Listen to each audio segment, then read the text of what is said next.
दोस्तों, कितने गाने ऐसे हुए जिनको पहले रिजेक्ट कर दिया गया था और बाद में ऐसे ही गानों ने रच दिया था इतिहास। कुछ इस गाने का भी किस्सा ऐसी ही है। राज कपूर ने इस गाने को सुनते ही रिजेक्ट कर दिया था। मुकेश जी ने इस गाने को गाया था, मगर यही वो गाना था कि लता जी पर इस गाने का ऐसा असर हुआ था, देखते ही बनता था। कौन सा ये गाना था, क्या ये किस्सा था, क्यों राज कपूर साहब ने इस गाने को रिजेक्ट करा था, आज इस पर बात करेंगे। दोस्तों, चैनल पर नहीं तो चैनल को सब्सक्राइब कर लीजिएगा, बेल आइकन भी प्रेस कर लीजिएगा ताकि नोटिफिकेशन आप तक पहुंचती रहे। नमस्कार, मैं महेश कोहली बॉलीवुड संगीत के सफर से।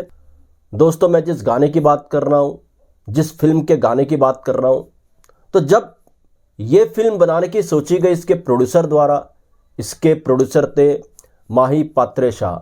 जब उन्होंने इस फिल्म को बनाने की सोची तो इस फिल्म के लिए जब मीटिंग्स हुई, इस फिल्म में नायक कौन लिया जाए इस पर बात हुई, तो सबने फैसला लिया कि राज कपूर इस फिल्म के नायक होंगे।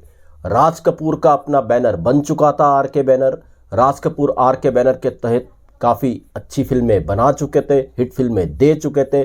राज कपूर का अपना एक रुतबा था, अपना एक नाम था। तो राज कपूर को इस फिल्म के लिए बतौर नायक साइन किया गया, लिया गया। इसके बाद फिर फिल्म की और कास्ट कंप्लीट की गई। इसमें माला सिन्हा जी को भी लिया गया, महमूद साहब को भी लिया गया, और उस ज़माने के जो नेगेटिव रोल्स किया करती थी ललिता पवार जी, उनको भी इस फिल्म के अंदर रखा गया। हालांकि उनकी इस फिल्म में अच्छी खासी भूमिका थी। तो इस तरीके से इस फिल्म की स्टार कास्ट फाइनल हुई राज कपूर साहब के साथ। जाहिर सी बात है, राज कपूर का फिल्म के अंदर आना यानी कि गानों का बेहतर होना, बेहतर से बेहतरीन होना, इसकी गारंटी राज कपूर ले लिया करते थे और गानों पर बड़ा ध्यान दिया करते थे। तो खैर साहब, जब राज कपूर साहब इस फिल्म के अंदर आ गए, इस फिल्म के म्यूजिक डायरेक्टर थे शंकर जैक्सन साहब, को कभी असिस्ट कर चुके थे दत्ता राम जी। तो दत्ता राम जी जब इस फिल्म के अंदर आए, उन्होंने गानों पर काम किया। इसके अच्छे खासे गाने दत्ता राम जी ने बनाए थे। तो जब भी कोई गाना बनता था, कंपोज होता था, तो ये गाना सुनाया जाता था राज कपूर साहब को। राज कपूर साहब इन गानों को फाइनल कर रहे थे, गाने अच्छे बन रहे थे। एक इस फिल्म के लिए दर्द भरा गाना बनाना था, इसको राज कपूर साहब को सुनाया गया तो उन्होंने सुनते ही इस दर्द भरे गाने को रिजेक्ट कर दिया। अब आपको यकीन नहीं होगा कि इस कंपोजिशन को राज कपूर ने कैसे रिजेक्ट कर दिया था। राज कपूर साहब ने जब इस दर्द भरे गाने को रिजेक्ट कर दिया तो फिर कई धुनें सुनाई गई इस गाने के बदले, मगर राज कपूर को कुछ खास नहीं लग रही थी।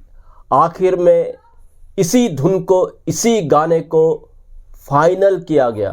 फिर राज कपूर ने पूछा सिंगर कौन होगा, तो सबने एक सुर में जवाब दिया, अरे सिंगर हो कौन सकता है, दर्द भरा गाना है, जाहिर सी बात है आपके लिए मुकेश जी ही इस गाने को गाएंगे। राज कपूर साहब संतुष्ट हुए। मुकेश जी की आवाज़ में ये नया गाना रिकॉर्ड हुआ, और जब ये गाना फिल्म के अंदर आया ना दोस्तों, इस गाने ने वो कमाल कर दिया। आज तक ये गाना हमारे, और जितने भी सेट टॉप मोस्ट सॉन्ग्स हैं उनमें से एक सॉन्ग ये है मुकेश जी का। जी हाँ, ये गाना था, आंसू भरी है ये जीवन की राहें, कोई उनसे कह दे हमें भूल जाए। आंसू भरी है। बहुत बेहतर इस गाने को लिखा गया और मुकेश जी ने इस गाने में जो जान डाली है, जो गाया है, वो कमाल का मुकेश जी ने गाया है। अब लता जी पर इस गाने का कैसा प्रभाव था? जी हाँ, इससे पहले मैं बता दूं, ये फिल्म थी परवरिश, 1958 में आई थी। इसमें काफ़ी अच्छे खासे गाने थे, मगर इस गाने की बात ही अलग थी। और परवरिश, पुरानी परवरिश, इसी गाने के कारण जानी जाती है, आंसू भरी है जीवन की राहें। अब लता जी पर कैसा प्रभाव हुआ? दत्ता राम इसके म्यूजिक डायरेक्टर थे।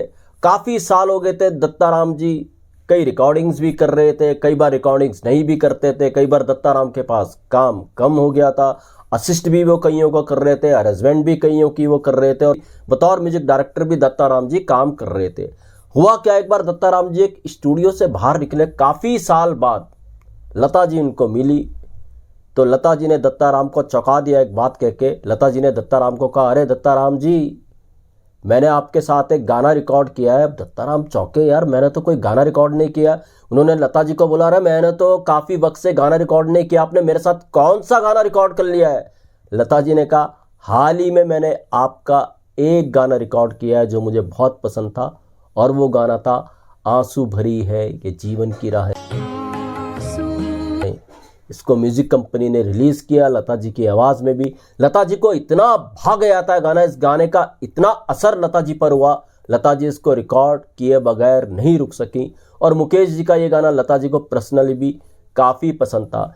इस गाने को बहुतों ने पसंद किया, बहुतों का ये गाना पसंदीदा गाना बना। लक्ष्मीकांत प्यारेलाल जैसे म्यूजिक डायरेक्टर दत्ताराम की तारीफ करते नहीं थकते थे कि दत्ताराम ने क्या खूबसूरत काम किया इस गाने के अंदर। हालांकि परवरिश का एक और गाना बहुत पॉपुलर हुआ था, माला सिन्हा जी और राज कपूर पर पिक्चराइज हुआ था, मस्ती भरा है ये समा। इसमें दत्ताराम जी ने जो ढोलक बजाई थी, दत्ताराम का वो ठेका जो इस गानों में बजता था, बाद में लक्ष्मीकांत प्यारेलाल ने भी इस गाने का ठेका जो ढोलक का अंदाज था वो अपने कई गानों में रिपीट किया। और मस्ती भरा है समा जैसे गाने जो ढोलक का ठेका था वो दत्ताराम का ठेका कहला करके मशहूर हुआ कि हाँ दत्ताराम का स्टाइल है ढोलक बजाने का, ढोलक का वो ठेका जो मस्ती भरा समा में है। फिर कईयों ने उसको रिपीट किया, तो दत्ताराम के नाम से मस्ती भरा समा जो ढोलक का अंदाज था, जो ठेका था, वो दत्ताराम ठेका के नाम से प्रसिद्ध भी हुआ। इस तरीके से दत्ताराम जी ने इस फिल्म के अंदर संगीत दिया। मगर आंसू भरी है ये जीवन की राहें, ये गाना आज भी अमर है और जब तक संगीत रहेगा तब तक ये गाना रहेगा।